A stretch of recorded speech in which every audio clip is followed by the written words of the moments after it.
Assalamualaikum warahmatullahi wabarakatuh. Bersama dengan saya Ustaz Mi di dalam segalanya mudah di dalam PDPC Ustaz Mi, insya-Allah. Amin ya rabbal alamin. Apa khabar adik-adik? Lama sudah tak berjumpa. Hari ini kita jumpa. Mari belajar bersama-sama. Alhamdulillah. Apa khabar adik-adik di sana? Sihat semuanya? Alhamdulillah. Syukur pada Allah Subhanahu Wa Taala. Pada kali ini dapat lagi kita belajar di dalam PDPC bersama Ustaz Mi. Jadi tanpa membuang masa lagi adik-adik, setelah adik-adik melihat di paparan di belakang Ustaz Mi, start daripada tadi lagi kan, gambar perempuan yang sedang memakai tudung dan semuanya pakai tudung kan. Agak-agak apakah pelajaran kita pada kali ini? Clue dia, pembelajaran kita ataupun PDPC kita pada kali ini adalah berkaitan dengan bidang Al-Quran. Adik-adik rasa tajuk apa? Dah betul lah tu? Menutup aurat? Tak ada dalam bidang Quran, tak ada menutup aurat. Ustaz nak dia punya tajuk yang sebenar. Boleh cari dalam buku teks. Cari dalam buku teks. Tengok dalam buku teks ni, dalam bidang Quran. Cari. Dah dapat dah? Ya, pandai. Ya, kewajipan memelihara kehormatan diri. Jadi adik-adik, kita tak nak buang masa lagi. Jom kita belajar tajuk kita pada kali ini, iaitu dalam bidang Al-Quran, kewajipan memelihara kehormatan diri. Jadi sebelum kita nak belajar, adik-adik kena carilah buku ni. Sebab semua pembelajaran Ustaz dalam PDPC kita pada kali ini adalah berkaitan dengan buku teks ini dan semua isi-isinya dalam buku teks ini. Jadi tengok buku teks, tengok paparan yang Ustaz Mi paparkan kepada adik-adik. Semoga-moga dengan cara ini adik-adik mudah faham, mudah ingat dan kita dapat memahaminya dengan baik. Okey adik-adik pergi cari buku ni, buku ni, dan kita akan mulakan pembelajaran kita sekarang. Alhamdulillah alamin, wassalatu wassalamu ala sayyidil mursalin wa ala alihi wa sahbihi ajma'in. Rabbi shrah li sadri wa yassir li amri wa hlul 'uqdatam min lisani yafqahu qawli, amma ba'd. Jadi adik, pembelajaran kita pada kali ini ialah pendidikan Islam tingkatan 3 bidang Al-Quran, dan tajuknya ialah pelajaran yang ke-7, kewajipan memelihara kehormatan diri yang adik-adik teka tadi tu. Okey, adik-adik boleh rujuk dalam buku teks muka surat yang ke 43. Muka surat 43 ni, 43 sehinggalah muka surat ke-50. Okey, jadi kita terus adik-adik, kita tengok objektif pembelajaran kita pada hari ini. Jadi objektif pembelajaran kita pada hari ini, yang pertama, kita akan baca ayat Quran, terjemahan ayat surah An-Nur ayat 30 hingga 31. Yang kedua, perintah Allah di dalam ayat. Yang ketiga, pengajaran ayat 30 hingga 31 surah An-Nur. Yang keempat, soalan kebat. Macam mana biasa, apabila adik-adik bersama dengan Ustaz Mi akan dedahkan adik-adik dengan cara menjawab soalan kebat. Yang kelima, menjawab latihan pengukuran kuis yang Ustaz Mi letakkan di deskripsi. 25 soalan kuis yang wajib adik-adik jawab tahu, supaya dapat kita kukuhkan lagi pemahaman kita. Okey, inilah ayat surah An-Nur ayat 30 hingga 31. Okey adik-adik ambil buku teks, jom kita baca sama-sama ya. Okey. A'udzu billahi minasy syaithanir rajim. Qul lil mu'minina yaghuddu min absarihim wa yahfadhu furujahum, zalika azka lahum, innallaha khabirum bima yasna'un.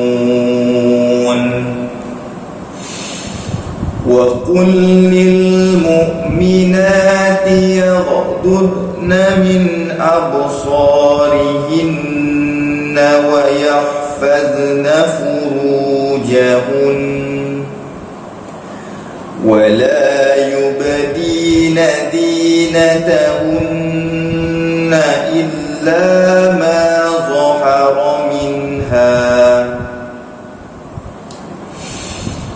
وليضربن بخمرهن على جيوبهن ولا يبدين زينتهن إلا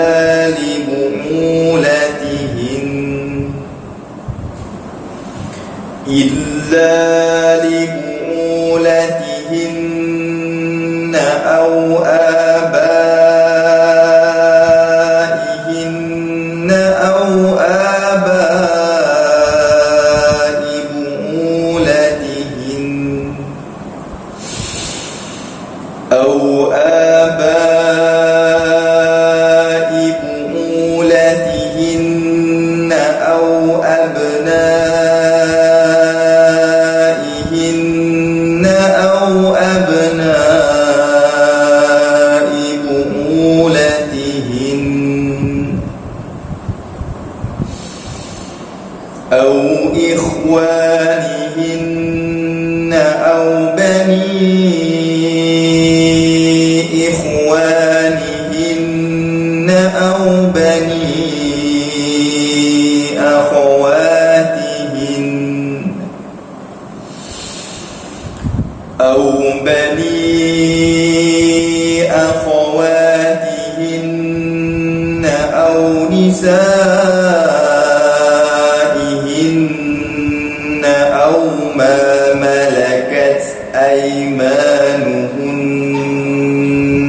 أو التابعين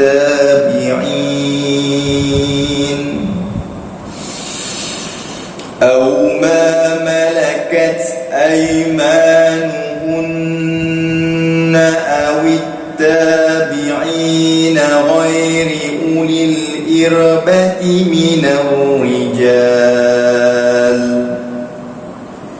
من الرجال أو الطفل الذين لم يظهروا على عورات النساء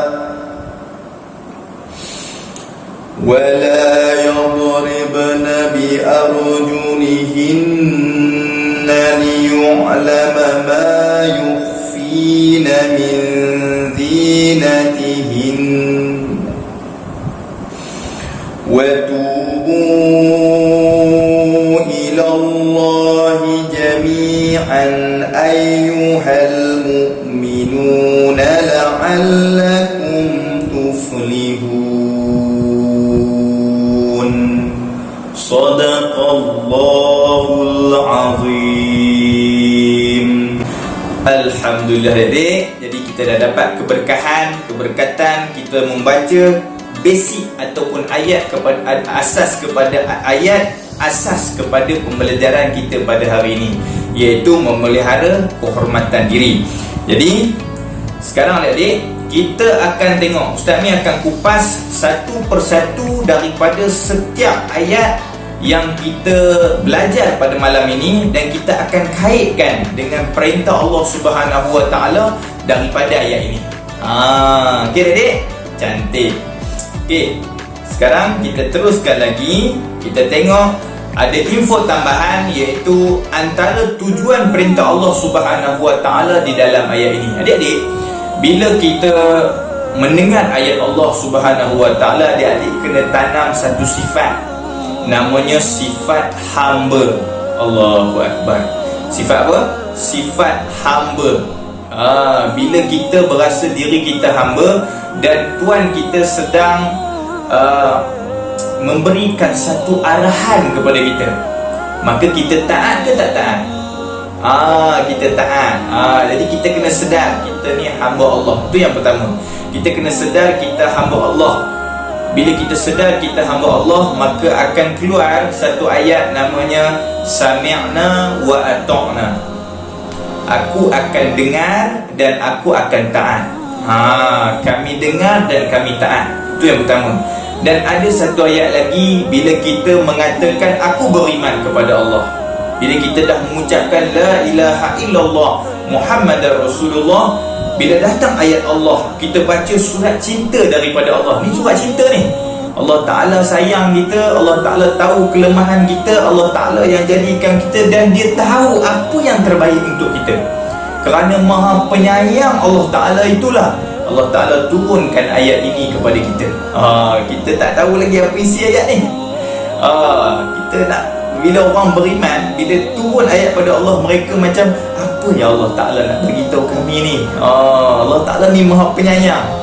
Jadi apa yang Allah Ta'ala sedang rancangkan, apa yang Allah Ta'ala nak beri panduan pada kami, apa yang Allah Ta'ala nak bimbing kami. Sebab Allah Ta'ala ni Dia Maha mengetahui, dan apa yang ada, apa yang Allah Ta'ala beri pada kita, yakinlah di atas kasih sayang Allah Ta'ala. Dan setiap apa yang Allah Ta'ala beri arahankan pada kita, itu adalah tanda kasih sayang Allah. Yakinlah bahawa ada hikmah yang besar, yang baik untuk kita. Faham adik-adik? Sebelum kita nak baca ayat ni, adik-adik kena faham yang tu dulu. Ini adalah tanda kasih sayang Allah. Dalam Islam disebut raditu billahi rabba wa bil islami midina wa bi Muhammadin nabiyya wa rasulah. Dalam Islam disebut raditu billahi rabba. Kita mengaku, aku redha bahawa Allah Ta'ala tu Tuhan aku. Kemudian raditu billahi rabba wa bil islami dinah, dan kami akui bahawa Islam itu adalah cara hidup kami. Kami redha bahawa cara Islam itu, lifestyle Islam itu adalah cara hidup kami. Dan kami redha Nabi Muhammad sallallahu alaihi wasallam itu adalah nabi kami, dan dia adalah panduan yang kami kena ikut, kami kena contohi, dan dia adalah utusan Allah. Faham adik-adik? Jadi kita kena faham, bila turun ayat surat cinta pada Allah, atas kasih sayang Allah, tanda Allah Ta'ala sayang pada kita, Allah Ta'ala mengatur kehidupan kita. Untuk apa? Untuk kebaikan kita. Kenapa? Sebab Dia sayang kita. Faham adik-adik? Cantik. Okey, jadi kat sini dia bagi tahu antara tujuan perintah Allah ialah Allah Ta'ala diturunkan ayat ini untuk menghindarkan manusia daripada keburukan dan dosa. Nanti kita tengok. Yang kedua, meningkatkan syiar Islam. Nak menggambarkan bahawa Islam, pattern dia begini, dia macam ni, dia sopan, dia nak bila orang nampak tu Islam, tu namanya syiar. Bila orang nampak macam tu, Islam dia menjaga, memelihara kehormatan diri dia. Tu Islam. Jadi orang boleh nampak, orang bukan Islam boleh nampak betapa gohnya Islam itu. Bila syiar itu ditingkatkan dengan kita mengamalkan amalan yang Allah Ta'ala ajarkan kepada kita, Allah Ta'ala tunjukkan kepada kita, Allah Ta'ala perintahkan kepada kita. Faham adik? Alhamdulillah. Yang ketiga, mewujudkan masyarakat yang aman dan harmoni. Bila kita ikut perintah Allah, kita pasti berjaya dunia dan akhirat. Dunia, kita jadi aman, kita jadi harmoni, kita jadi tenang, kita jadi bahagia. Inilah tujuan perintah Allah Subhanahu wa Ta'ala dalam ayat ini. Alhamdulillah, adik-adik faham tu. Cantik adik-adik. Sekarang kita teruskan lagi. Okey, sekarang Ustaz Mi akan terangkan satu persatu daripada ayat ini, dan Ustaz Mi ada info-info yang Ustaz Mi selitkan untuk memberi lebih faham, dan semua info itu ada dalam buku teks. Adik-adik boleh rujuk di dalam buku teks, sebab Ustaz Mi masukkan ke dalam ini supaya adik-adik mudah nak faham, mudah nak tengok, mudah orang kata apa, nak ingat, begitu.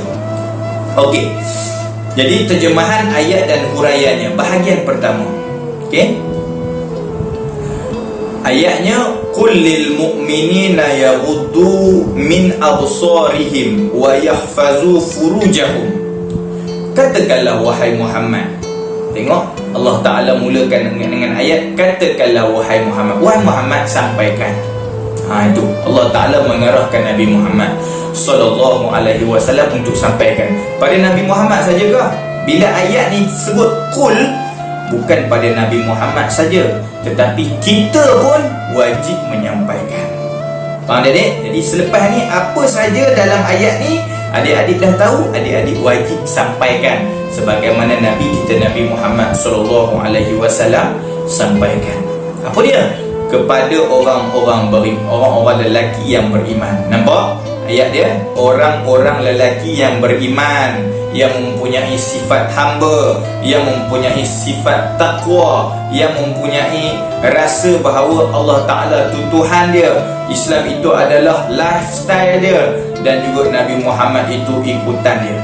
Ayat ni untuk orang beriman. Kalau dia orang beriman, dia pasti akan pegang ayat ni sungguh-sungguh, takkan goyah, takkan tergugat apabila dia melaksanakan apa yang diperintahkan oleh Allah. Kerana setiap apa yang diperintahkan oleh Allah, selagi mana dia mengamalkannya, dia bernilai ibadat, pahala berterusan selagi mana dia mengamalkan perintah Allah Ta'ala itu. Faham tak, adik? Itu orang beriman.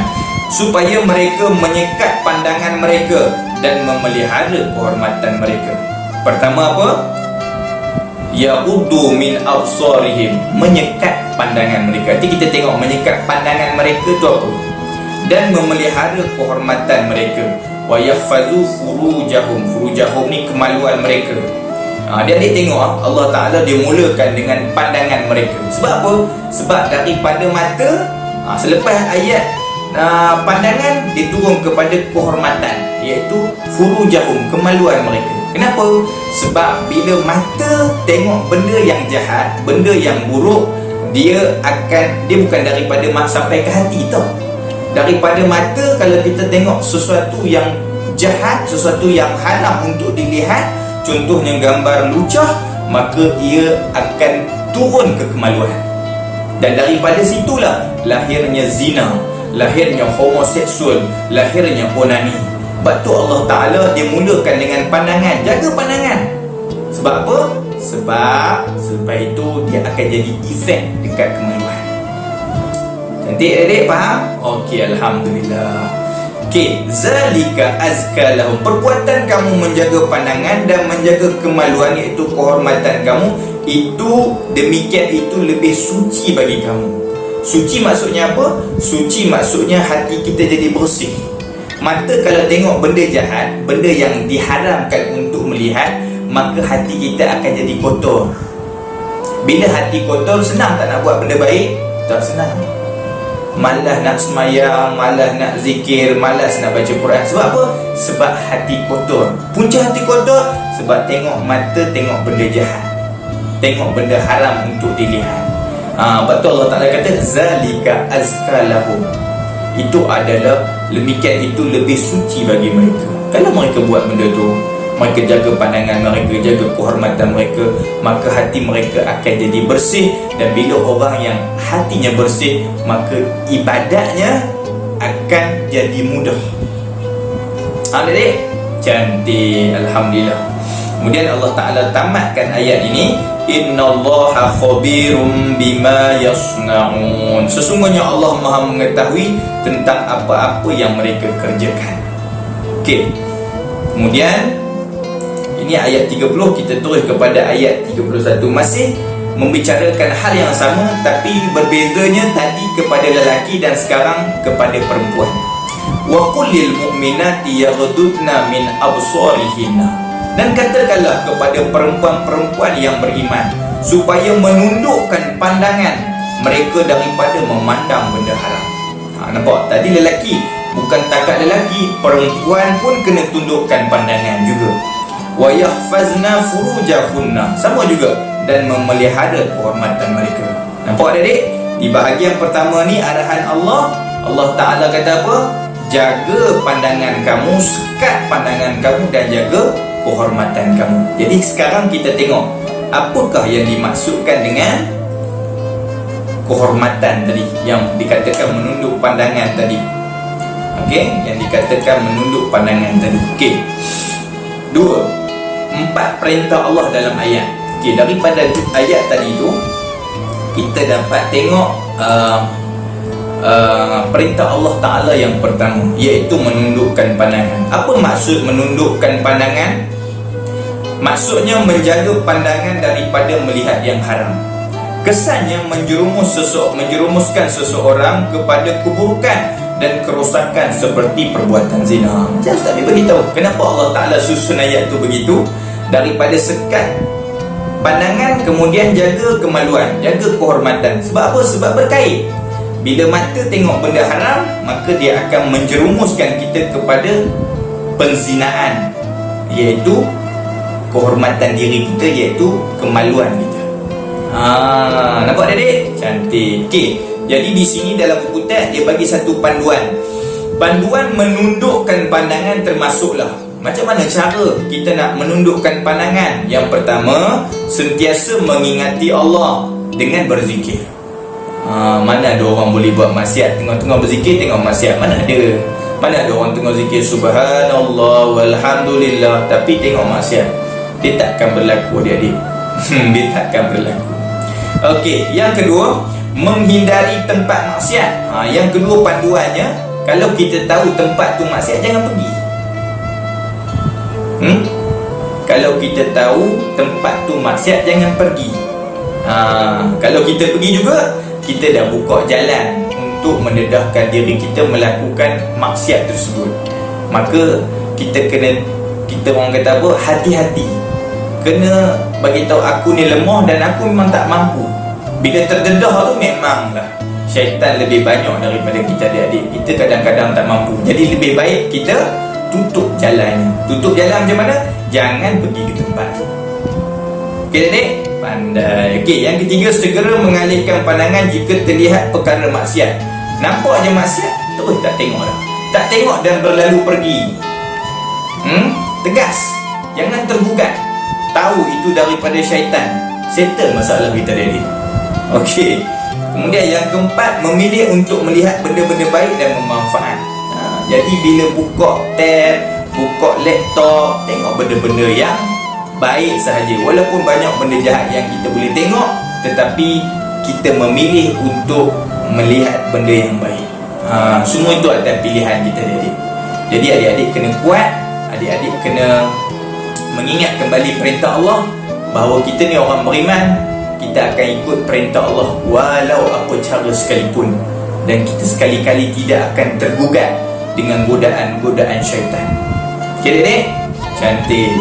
Info tambahan, Rasulullah SAW berpesan agar kita menunaikan beberapa hak ketika kita duduk di pinggir jalan. Ni ada hadis. Yang pertama, menundukkan pandangan. Ni adab. Nabi dia ajar adab kita bila kita duduk di tepi jalan. Antaranya yang kita belajar daripada Quran, arahan Allah Ta'ala tadi apa? Menundukkan pandangan. Yang kedua, mengelakkan gangguan. Jangan buat gangguan. Okey? Kemudian menjawab salam. Orang bagi salam, kita jawab salam. Yang keempat, amar makruf nahi mungkar. Maknanya apa? Mengajak orang buat benda baik dan melarang orang buat benda jahat. Begitu. Okey adik? Alhamdulillah. Okey. Perintah kedua. Tadi menundukkan pandangan. Perintah kedua. Okey, perintah kedua tadi apa? Dia kata wa yahfadu furujahum, menjaga, memelihara kehormatan. Apa maksud perintah ni? Perintah ni bermaksud menghindarkan perbuatan zina, lesbian, homoseksual dan onani. Macam Ustaz Mi bagi tahu tadi. Puncanya apa ni? Sebab mata. Kerana mata tengok benda jahat, kerana mata tengok perkara yang diharamkan untuk dilihat, maka dia turun ke kemaluan dan dia menjerumus kita kepada benda yang haram untuk kita lakukan, iaitu zina, lesbian, homoseksual dan onani, sebagaimana yang ada dalam buku teks cerita. Okey adik? Faham? Cantik. Yang kedua, berpakaian menepati syarak. Itu juga cara untuk kita memelihara kehormatan. Yang ketiga, menjaga tata susila dalam pergaulan, termasuk dalam media sosial. Yang keempat, bercakap dengan perkataan yang baik, lemah lembut dan bersopan. Dan di antara cara kita memeliharakan diri, elakkan diri daripada disentuh oleh orang yang bukan mahram. Nanti kita tengok mahram tu siapa. Selain daripada mahram kita tu, mereka tidak boleh sentuh kita. Kita akan sedaya upaya untuk mengelakkan diri kita daripada disentuh oleh orang yang bukan mahram. Itu maruah kita adik, terutama yang perempuan. Baik, yang kedua diraba. Yang ketiga ditunjukkan gambar lucah. Inilah 3 perkara yang kita kena elakkan sebagai cara kita untuk menjaga maruah kita. Okey, jadi kita pergi kepada bahagian kedua daripada ayat ini. Wala yubdina zinatahunna illa ma zahara minha. Maksudnya, dan janganlah mereka memperlihatkan perhiasan tubuh mereka kecuali yang zahir sahaja. Kita gariskan zahir, kecuali yang zahir sahaja. Maknanya apa? Ulama bersepakat bahawa aurat seorang perempuan itu adalah seluruh tubuhnya kecuali muka dan tapak tangan. Faham adik? Okey, nanti kita tengok ada gambar dia, jangan risau. Nanti Ustaz Mi akan tunjuk. Okey, kemudian dia kata apa lagi? Dalam bahagian kedua ni, waliyadribna bi khumurihinna ala juyubihinna, dan hendaklah mereka melabuhkan tudung. Nampak? Allah Ta'ala sayang kita adik-adik. Jangan kita rasa bahawa Allah Ta'ala paksa kita. Kita kena ingat balik, Allah Maha mengetahui. Dia yang menciptakan kita. Dia tahu apa yang terbaik untuk kita. Kerana sayang dia lah, dia atur kita suruh pakai tudung labuh ini daripada kepala ke paras dada mereka. Ni Allah. Dia bukan mak lagi dah. Allah ni sayang kita. Kalau adik-adik belajar sampai dia kata apa, kalau kamu jadi pencipta, kamu tahulah betapa sayangnya pencipta kepada makhluk yang dia ciptakan. Allahu Akbar. Ada dalam hadis kudusi. Maknanya Allah Ta'ala ni sayang adik-adik daripada kita. Sebab tu dia jaga kita. Yang perempuan adalah perhiasan. Kan ada lagu, wanita hiasan dunia, seindah hiasan adalah wanita soleha. Nampak? Wanita itu hiasan, dan hiasan yang paling indah ialah wanita soleha, yang dia ikut apa yang Allah Ta'ala suruh dia buat. Sebab dia tahu Allah Ta'ala sayang dia, lalu dia membalas cinta Allah dengan dia memakai tudung menjaga auratnya. Sangat mahal wanita seperti ini adik-adik. Allahu Akbar. Allahu Akbar. Inilah aurat wanita. Jadi jom kita tengok seterusnya. Okey, perintah ketiga. Okey, perintah ketiga dalam ayat ni. Tadi yang pertama apa dia? Ingat lek? Apa dia? Menundukkan pandangan. Yang kedua, memelihara kehormatan. Yang ketiga, yang ni, menutup aurat. Aurat ialah batasan anggota badan yang wajib ditutup menurut hukum syarak. Aurat tu apa? Aurat anggota badan kita yang tidak boleh dilihat dan tidak boleh diperlihatkan. Nak senang faham macam tu. Yang ni dalam buku teks dia kata apa? Anggota badan yang wajib ditutup menurut hukum syarak. Nanti kita tengok apa dia bahagian yang kita kena tutup. Okey, dalam buku teks pun ada gambar, siap gambar lagi. Dan apa pakaian yang sebenar yang dibenarkan menurut hukum syarak bila kita berhadapan dengan orang yang bukan mahram kita. Okey, kemudian di sini disebut aurat lelaki daripada pusat hingga ke lutut. Lelaki pusat hingga lutut. Aurat perempuan seluruh tubuh badan kecuali muka dan kedua tapak tangan dia. Ingat lah. Macam mana tu? Tunggu kejap. Jadi kita tengok, jangan risau. Yang seterusnya, antara syarat menutup aurat dalam Islam termasuklah, ni kira perkara penting yang adik-adik kena titik beratkan bila adik-adik berpakaian. Apa dia? Pakaian yang longgar. Ni perintah Allah ni. Ustaz Mi tekankan lagi, bukan perintah mak, bukan perintah ayah, perintah Allah. Perintah Allah, pakaian yang longgar. Kemudian pakaian yang tidak jarang. Okey adik? Cantik. Seterusnya, dah nampak dah gambar kan? Jelas. Adik-adik boleh tengok. Ustaz Mi letakkan versi Jawi dia di sebelah sebab ni daripada buku teks gambar dia. Dan sebelah tu Ustaz Mi bagi rumi sebab mungkin adik-adik yang ada yang tak boleh nak baca rumi dengan Jawi dengan baik, Ustaz Mi letakkan sini supaya lebih jelas. Okey, pakaian kita berhadapan dengan bukan mahram. Nanti kita tengok pada bahagian yang keempat, dia akan bagi tahu mahram kita. Jadi selain daripada tu bukan mahram. Jadi bila kita berhadapan dengan orang yang bukan mahram, macam mana bentuk pakaian kita, apa yang ciri-ciri pakaian kita boleh pakai. Okey, kita tengok yang pertama. Pakaian ketiga berhadapan dengan bukan mahram. Yang pertama, tudung yang labuh. Okey, menutupi dada serta tidak jarang. Ni ada gambar dia. Okey, tudung yang labuh, menutupi dada serta tidak jarang. Yang kedua, lengan baju panjang hingga ke pergelangan tangan. Okey, dapat? Yang ketiga, baju yang labuh dan longgar serta tidak jarang. Itu yang ketiga. Okey. Yang keempat, kain atau seluar yang dipakai perlu labuh hingga ke buku lali. Okey, itu yang keempat. Dan yang kelima, dia ada 5 semua.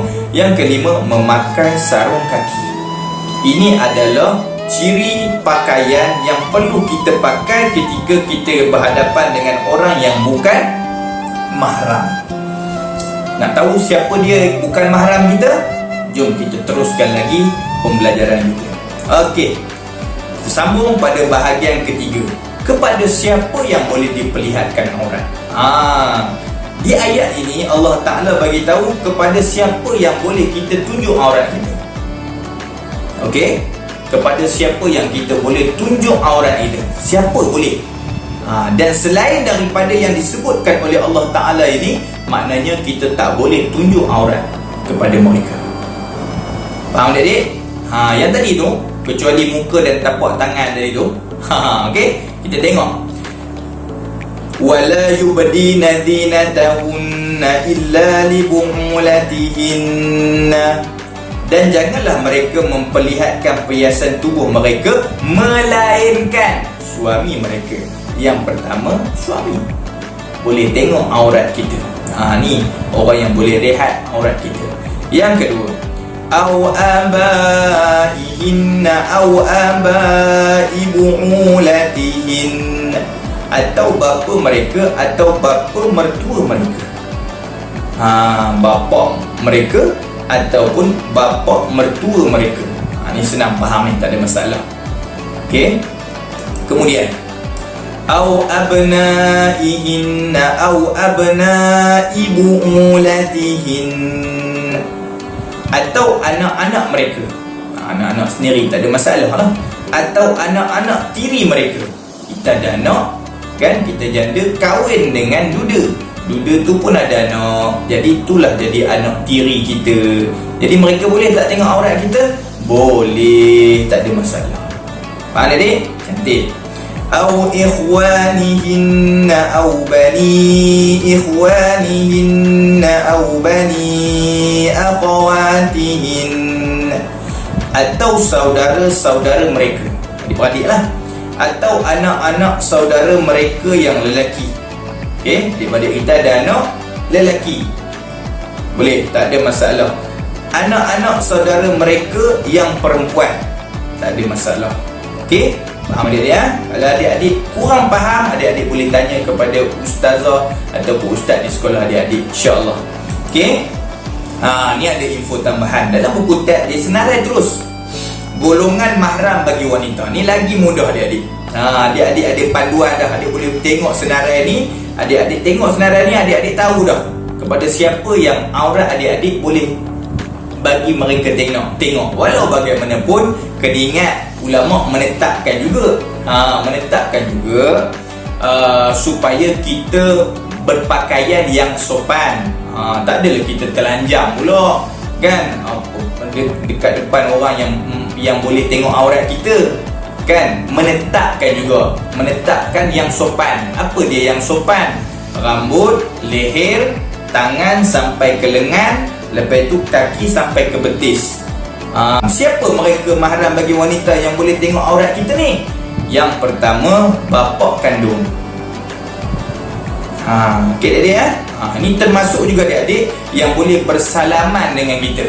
Kan hari raya adik-adik, kan adik-beradik ramai, kita pun tak tahu yang mana boleh salam.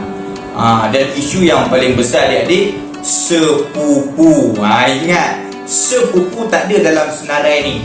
Maknanya mereka bukan mahram kita. Serius? Serius. Ustaz serius ni. Jangan main-main. Sebab kita ustaz, kita adik-beradik, kita selalu bukan. Ni cerita hukum. Allah Ta'ala nak jaga kita. Okey? Allah Ta'ala nak jaga kita. Dia bagi panduan, kita kena ikut. Okey adik? Kalau tidak berdosa, kita dalam maksiat, berdosa di sisi Allah. Jadi dalam senarai ni tak ada sepupu. Maka sepupu bukan mahram. Tak boleh salam, tak boleh tunjuk aurat pada mereka. Itu berlaku di isu di hari raya selalunya. Salam ikut dan. Okey? Take note sepupu bukan mahram. Okay, jadi kita tengok satu persatu. Bapa kandung boleh, mahram kita. Datuk, mahram kita. Bapa mertua, mahram kita. Anak dan cucu lelaki, mahram kita. Menantu lelaki, mahram kita. Boleh salam dengan dia, boleh boleh bersentuh dengan dia, boleh tunjuk aurat yang sopan pada dia. Anak tiri kita, adik-beradik lelaki kita, anak saudara kita, anak lelaki susuan, bapak susuan, saudara susuan, bapak saudara susuan, dan anak saudara susuan. Ni semua 9 semua adalah mahram kita. Jadi ingat 9 ni.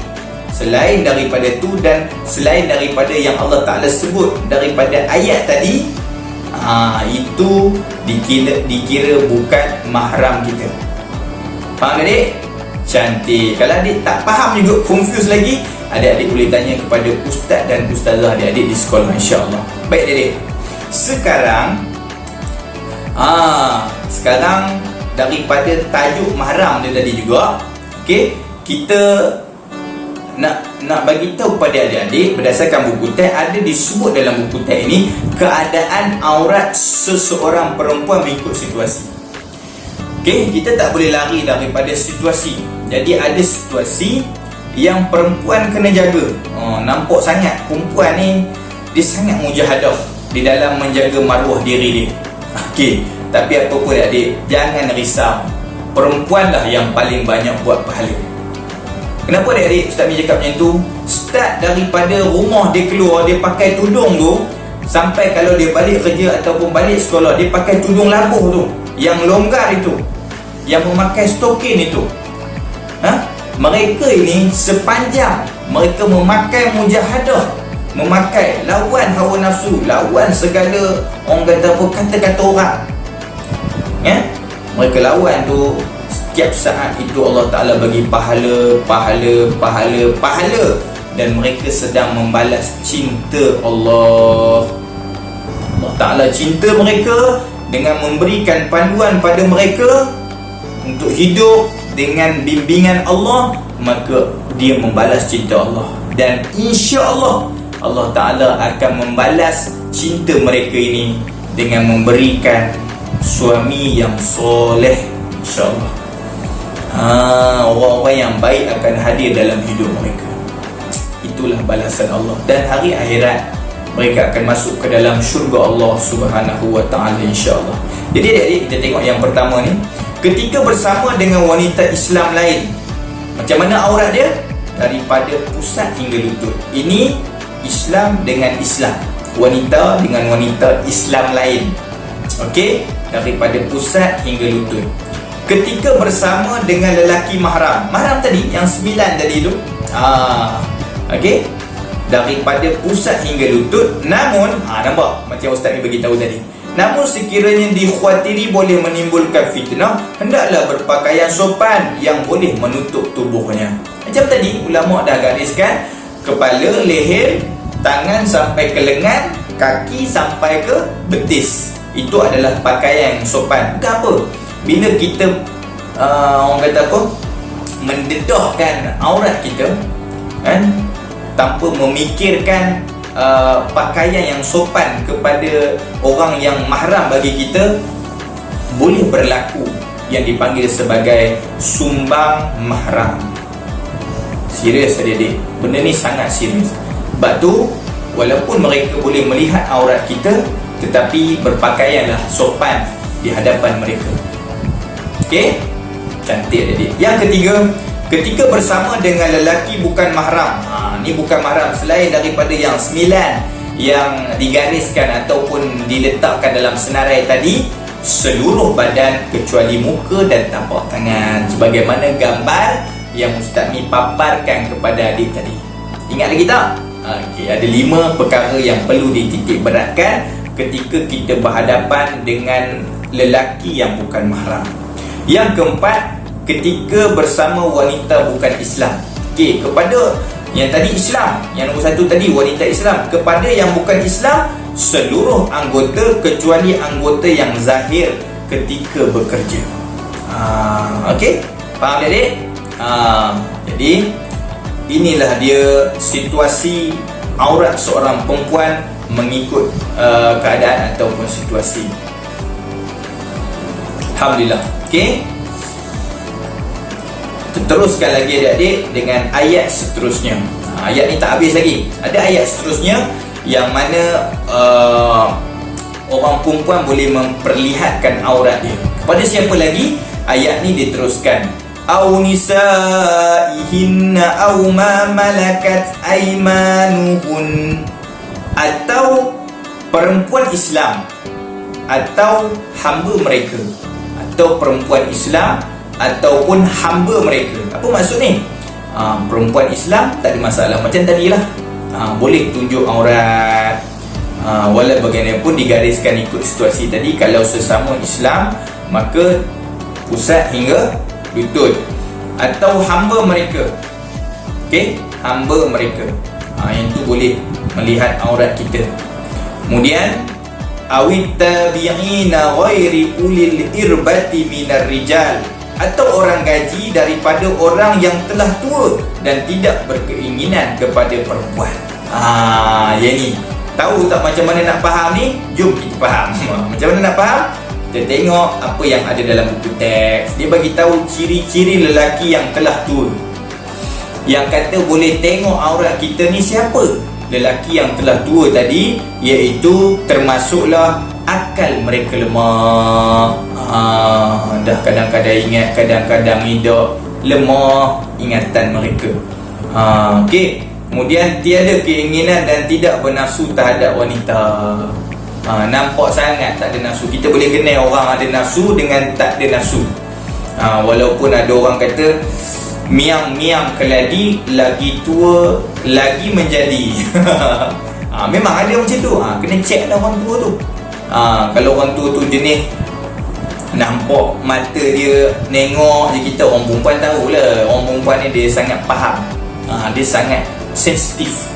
Dia sangat tahu mana lelaki yang galak, mana lelaki tak galak. Kalau orang tua ni jenis mata galak aja, itu tidak termasuk pada lelaki tua di dalam ciri-ciri ni. Okey, dia memang ada lelaki tua yang memang tak bernafsu. Iaitu lelaki yang dah tua sungguh dah. Tua gayut orang panggil. Kalau dah umur sampai 100 lebih tu, 90 ke atas tu dah memang tak ada nafsu dah, insya-Allah. Kemudian yang ketiga, tidak menceritakan perihal wanita. Bila duduk dengan dia tak ada cerita bab-bab perempuan ni. Maknanya dia memang tak heran dengan perempuan ni. Dah tak ada nafsu dah. Faham adik? Okey. Jadi kita fahamlah lelaki tadi yang kita boleh perlihatkan aurat kita yang sopan. Okey. Kemudian teruskan lagi, siapa lagi yang boleh tengok aurat kita? Awit tiflil ladzina lam yazharu ala auratin nisa. Siapa lagi? Atau kanak-kanak yang belum mengerti tentang aurat perempuan lagi. Tentang aurat perempuan lagi, dia memang tak erti. Macam mana nak faham? Ada dalam buku teks diceritakan di sini berdasarkan petikan tafsir Ibnu Katsir. Dia kata apa? Ciri-ciri kanak-kanak yang belum mengetahui tentang aurat perempuan termasuklah kanak-kanak yang masih kecil dan belum balik. Kecil dan belum balik. Kecil sungguh lah. Kalau kita tanya dia, dia tak tahu dah nak beza. Dia tak tahu pun ni perempuan cantik ke perempuan tak cantik. Dia tak faham benda ni semua. Terlalu kecil. Tak tahu beza. Yang kedua, kanak-kanak yang belum mengetahui hal wanita. Yang ketiga, kanak-kanak yang belum dapat, yang tadi Ustaz beritahu, dapat membezakan antara wanita cantik dengan yang tidak cantik. Inilah 3 ciri kanak-kanak yang belum mengetahui tentang aurat perempuan. Maknanya apa adik-adik? Memang kecil sungguh. Cuma budak-budak sekarang kadang-kadang dia awal meceknya, awal matangnya. Jadi kena check lah semua ni. Kalau anak-anak ni kecil dan belum balik, tu satu. Kemudian yang kedua, dia belum mengetahui hal wanita. Dia tak tahu pun hal-hal perempuan ni. Yang dia tahu main aja. Yang dia tahu makan aja. Makan, tidur, main, makan, tidur, main. Tak tahu. Tanya dia mana satu perempuan cantik, tak tahu. Nak makan aja. Nak main aja. Yang tu dia tahu. Okey. Boleh faham adik? Okey, cantik. Okey, seterusnya bahagian yang keempat. Dah selesai dah tadi adik-adik, golongan yang boleh tengok aurat kita. Walau bagaimanapun Ustaz mengingatkan sekali lagi, walaupun kita boleh perlihatkan aurat kita kepada mereka, maka berpakaianlah dengan pakaian yang sopan untuk elakkan sumbang mahram. Allahu Akbar. Faham adik-adik? Dan pakaian yang sopan itu cukuplah sekadar kita menunjukkan kepala kita, rambut kita, leher kita, tangan sampai ke lengan. Kita pakai t-shirt dengan pendek tu kira okey dah. Kemudian kita pakai kain, nampakkan kaki sampai ke betis tu kira sopan dah tu. Untuk mereka yang mahram bagi kita. Okey adik? Cantik, Alhamdulillah. Okey, kecuali suami lah. Suami tak ada masalah. Okey. Seterusnya keempat, larangan menghentak kaki. Larangan menghentak kaki. Wala yadribna bi arjulihinna liyu'lama ma yufina min zinatihinna. Dan maksud dia, dan janganlah mereka menghentak kaki mereka untuk diketahui orang perhiasan mereka yang disembunyikan. Ini cerita nak tunjuk kata kita ada apa tu perhiasan. Ada orang, kalau tengok contoh adik-adik, dulu orang-orang suka pakai gelang kaki yang ada loceng. Jadi nak bagi tahu kata mereka tu ada perhiasan, maka dihentak-hentakkan kakinya, maka dengarlah locengnya. Nak ngabarkan kata ada perhiasan dekat kaki. Yang itu dilarang dalam perintah Allah Ta'ala ini. Dan ada juga kasut yang berbunyi ketak, sengaja dihentakkan kaki nak tunjukkan bahawa ada perhiasan, iaitu kasut dia. Kan? Ada perhiasan itu, maka itu pun dilarang. Faham adik? Okey, ini bahagian yang keempat.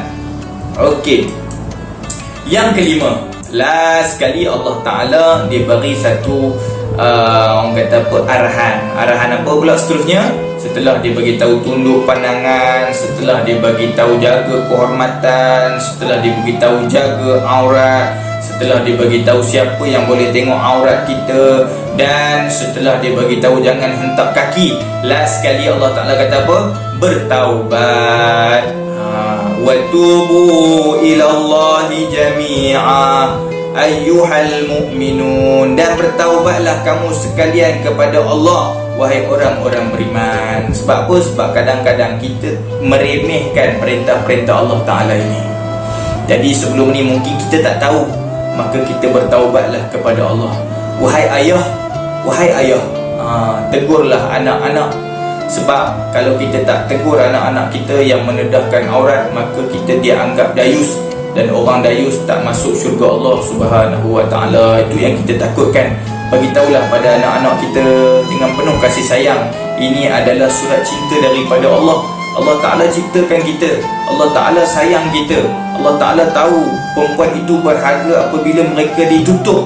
Mereka adalah perhiasan, maka mereka adalah orang kata apa, makhluk Allah yang sangat istimewa, sangat terindah. Hanya ada orang yang boleh tengok dan ada orang yang tak boleh tengok.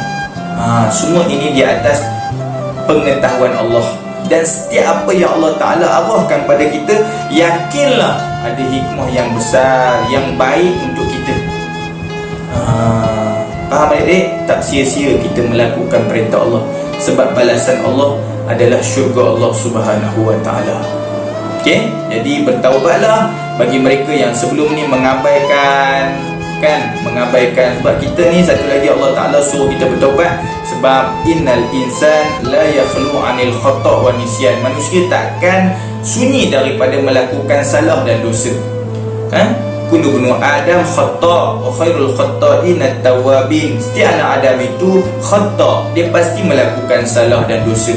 Dan sebaik-baik orang yang melakukan dosa ini ialah dia kembali pada Allah, dia bertaubat pada Allah.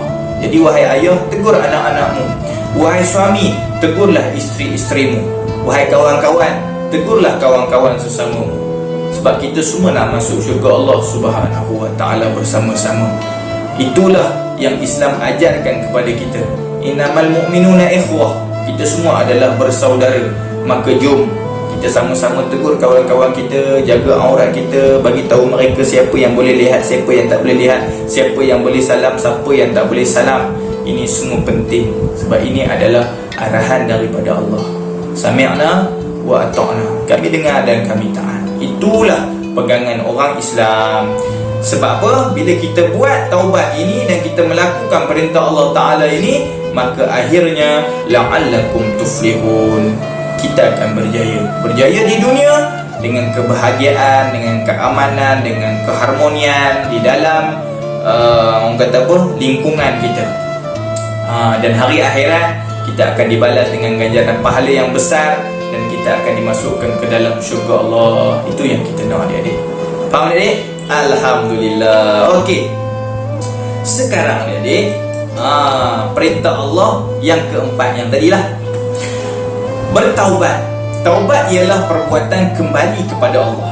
Ustaz beritahu bila kita buat dosa, sebelum ni mungkin kita meremehkan, sebelum ni mungkin kita tak tahu cara aurat yang sebenar, siapa yang boleh lihat, siapa yang tak boleh lihat, siapa yang boleh kita salam, siapa yang tak boleh kita salam, siapa yang kita boleh sentuh, siapa yang kita tak boleh sentuh. Kita tak tahu. Dan sekarang kita tahu dan kita mula insaf dan kita kembali pada Allah, bertaubat kepada Allah dengan menyesal. Aku takkan buat dah wahai Allah, dan aku sungguh-sungguh akan menyesal di atas perbuatanku sebelum ni terhadap dosa aku yang telah aku lakukan. Okey, satu, itu maksud taubat. Yang kedua, cara dan syarat taubat.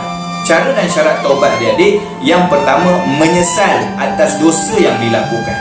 Jadi semua dosa-dosa kita yang kita buat, kita terus menyesal. Menyesal dengan penuh penyesalan. Bukan sekadar aku taubatlah, dah. Dia menyesal ni, rasa ya Allah, kenapa lah aku tak ikut perintah kamu wahai Allah. Aku tak tahu wahai Allah, kalau aku tahu aku mesti buat wahai Allah. Maafkan aku wahai Allah, aku dah banyak langgar perintah kamu. Kau bagi nikmat aku banyak wahai Allah.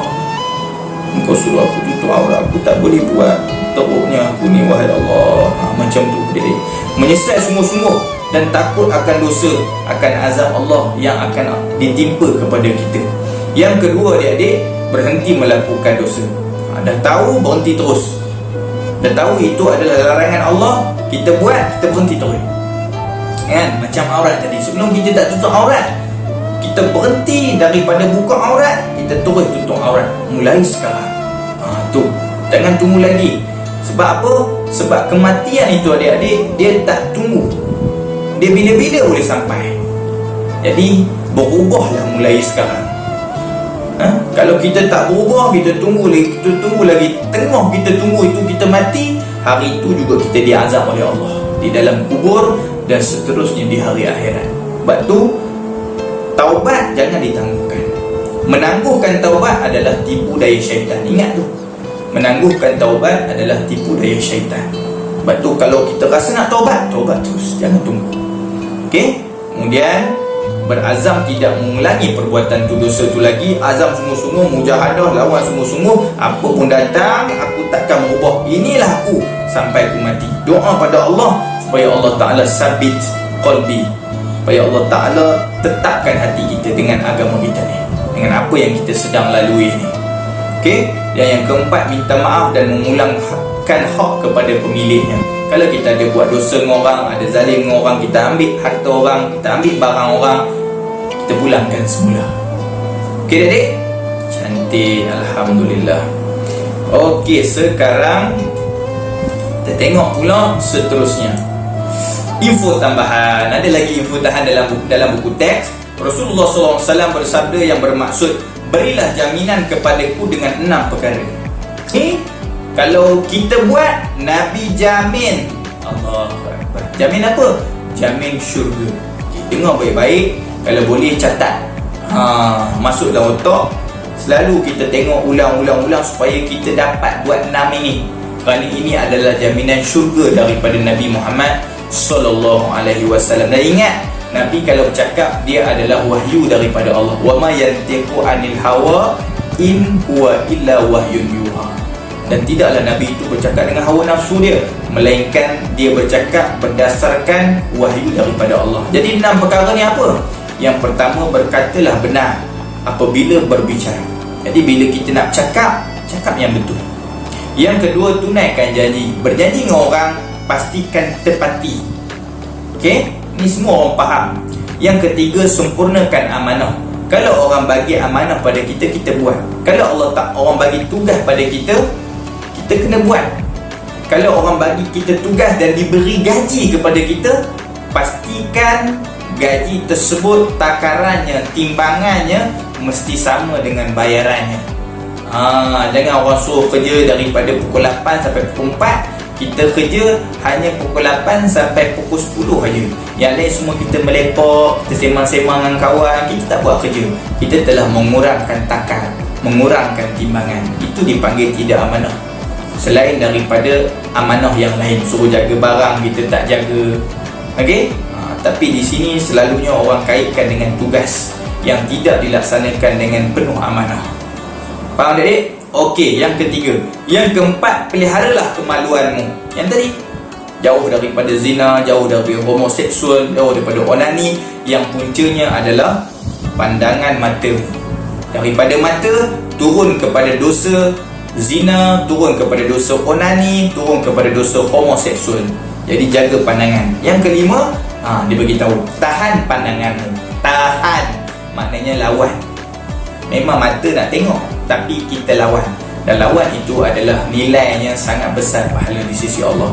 Yang enam, tahanlah kedua-dua tanganmu daripada melakukan kejahatan. Jadi hidup dalam dunia ni, tangan tahan daripada buat jahat. Jangan bagi tangan ni mengambil barang orang. Jangan bagi tangan ni mencuri harta orang. Jangan bagi tangan ini memukul orang. Jangan bagi tangan ini tanda tangan untuk menzalimi orang. Faham adik? Cantik. Alhamdulillah. Okey, sekarang kita tengok pula soalan kebat.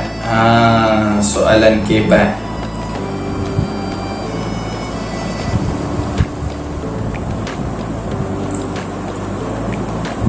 Okey, soalan kebat ni adik-adik. Tapi sebelum kita nak jawab soalan kebat ni adik-adik, kita tengok pengajaran daripada ayat ni dulu. Okey, kita tengok pengajaran daripada ayat ini dulu. Okey, pengajaran ayat daripada semua yang kita belajar, start daripada ayat Quran yang kita kata apa, bentangkan, huraikan satu persatu tadi dengan info-info tambahan yang boleh menyebabkan kita lebih faham. Pengajaran ayat ini kita kena tengok. Jadi yang pertama, pengajaran ayat, kita hendaklah menundukkan pandangan daripada melihat perkara yang haram agar beroleh balasan syurga. Jadi pengajaran ni adik-adik, dia ada PIH, pendahuluan, isi, huraian. Jadi pendahuluan, kalau tengok yang pertama ni, kita hendaklah menundukkan pandangan daripada melihat perkara-perkara yang haram. Okey, situ dipanggil pendahuluan dan isi. Pendahuluan dia tadi, kita hendaklah. Isi dia apa? Menundukkan pandangan daripada melihat perkara-perkara yang haram. Kemudian dia ada kata sendi ataupun kata nak sambung dia, iaitu kaedah suka. S-U-K-A. S supaya, U untuk, K kerana, A agar. Jadi di ayat ini kita gunakan agar. Agar apa? Agar beroleh balasan syurga. Boleh faham adik? Cantik. Yang kedua, yang ni tak payah ustaz ulang. Nanti adik-adik tengok balik kaedah PIH tadi. Pendahuluan, isi, huraian. Apa dia? Kita hendaklah memelihara kehormatan diri agar kehidupan dirahmati Allah. Kehidupan dirahmati Allah. Yang ketiga, kita hendaklah apa? Berpakaian menutup aurat agar, nampak ayat sambung atau ayat sendi dia tadi, agar apa? Selamat daripada keburukan dan gangguan. Yang keempat, kita hendaklah, nampak? Kita hendaklah, itu pendahuluan. Isi dia sentiasa bertaubat agar, kata sendi dia ataupun kata sambung dia, huraian dia, dicintai Allah Subhanahu Wa Taala. Alhamdulillah adik-adik, selesailah pengajaran ayat. Sekarang adik-adik, kita tengok soalan kebat yang Ustaz Mi letakkan dekat sini. Jadi soalan kebat kita kali ini, kita mulakan dengan stimulusnya, iaitu kemuliaan seseorang terletak pada cara menjaga kehormatan diri. Huraikan hujah anda, iaitu hujah adik-adik, untuk menyokong pernyataan ini. Soalan kalau berkaitan dengan hujah, adik-adik boleh bawa macam-macam jawapan asalkan ada kaitan dengan stimulus yang diberikan. Jadi di sini Ustaz Mi bagi cadangan jawapan. Apa dia? Macam biasa, bila kebat dia ada isi, huraian lengkap dan kesimpulan. Jadi yang pertama, sentiasa menundukkan pandangan daripada perkara yang haram. Itu apa? Itu adalah isi. Menundukkan pandangan daripada perkara yang haram. Jadi dia punya kata sendi dia untuk sambung kepada huraian, apa dia? S. Kata sendi kan, ataupun kata penyambung dia ada SUKA. S supaya, U untuk, K kerana, A agar. Jadi kat sini Ustaz Mi gunakan S supaya. Supaya apa? Supaya dapat memelihara seseorang daripada melakukan perkara maksiat. Ini dipanggil huraian. Huraian lengkap dia, kaedah CAK, C-A-K. C contohnya, A akibatnya, K kesannya. Itu kaedah yang Ustaz digunakan untuk mudahkan adik-adik meletakkan pada huraian itu apa pangkal dia. Mula-mula sekali sebelum kita nak fikir apakah ayat yang sesuai selepas itu. Jadi di sini Ustaz letakkan kesannya. Jadi kesannya, seseorang itu akan sentiasa berada dalam pemeliharaan Allah. Habis huraian lengkap. Kesimpulannya, kesimpulan kaedah PIH semula, macam pengajaran juga. Pendahuluan, isi, huraian. Jadi pendahuluan bagi kesimpulan. Kalau pengajaran, pendahuluannya kita hendaklah, okay? Tapi kalau untuk kesimpulan, kita kena mulakan dengan kesimpulannya. Kesimpulannya, kita hendaklah. Itu dia punya pendahuluan. Isinya, sentiasa berfikir sebelum bertindak. Okay. Kemudian nak sambung kepada huraian, dia ada kata sendi macam yang tadi juga. Apa dia? SUKA, supaya, S supaya, U untuk, K kerana, A agar. Jadi kat sini Ustaz menggunakan supaya, S. Supaya apa? Kehormatan diri kita sentiasa terjaga. Selesailah adik-adik soalan kaibat kita ni. Adik-adik boleh tengok balik supaya adik-adik lebih memahami dan adik-adik dapat menjawab soalan kaibat ni dengan baik. Baik adik-adik, habislah kita punya pembelajaran kita pada hari ini. Jadi sila jawab kuis Google Form yang Ustaz letakkan di bawah, di deskripsi di bawah. 25 soalan kuis, jawab dengan baik. Kalau adik-adik tak boleh jawab dengan baik ataupun banyak salah, ulang lagi sampai adik-adik dapat jawab 100. Sebab apa? Sebab bila kita jawab, kita tahu salah, kita buat balik sampai dapat 100%. Itulah jawapan yang benar dan itu salah satu daripada teknik mengukuhkan latihan kita. Okey, dan tahniah kepada semua. Jangan lupa subscribe Ustaz Mi punya channel supaya kita dapat terus berhubung dan bersilaturahim serta semua yang menonton tak terlepas video PDPC Ustaz Mi pada masa-masa yang akan datang. Jumpa lagi adik-adik. Jumpa lagi dan insya-Allah kita bertemu lagi pada PDPC yang akan datang. Assalamualaikum, jazakumullah khairan.